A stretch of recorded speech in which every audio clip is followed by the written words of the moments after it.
Question 26. Doesn't Paul's statement that there is no male and female, for you are all one in Christ Jesus, in Galatians chapter 3 verse 28, take away gender as a basis for distinction of roles in the church? No. Most evangelicals still agree that this text is not a warrant for homosexuality.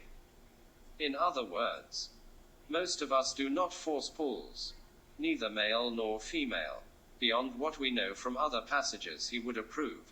For example, we know from Romans chapter 1 verses 24 to 32 that Paul does not mean for the teaching in Galatians chapter 2 verse 28 to overthrow the created order of different male and female roles in sexual relations.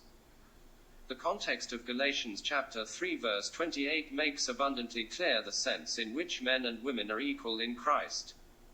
They are equally justified by faith. Verse 24. Equally free from the bondage of legalism. Verse 25. Equally children of God.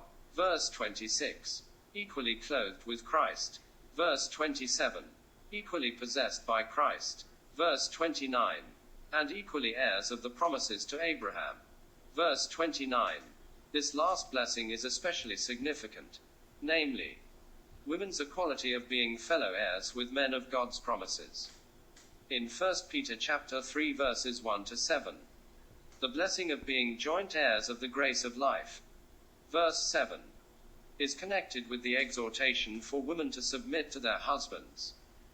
Verse 1, and for their husbands to treat their wives with respect as the weaker vessel.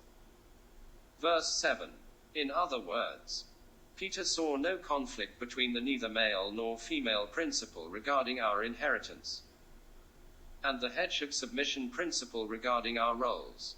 Galatians chapter 3 verse 28 does not abolish gender-based roles established by God and redeemed by Christ. Finally, it is important to pay careful attention to what Paul actually says in Galatians chapter 3 verse 28.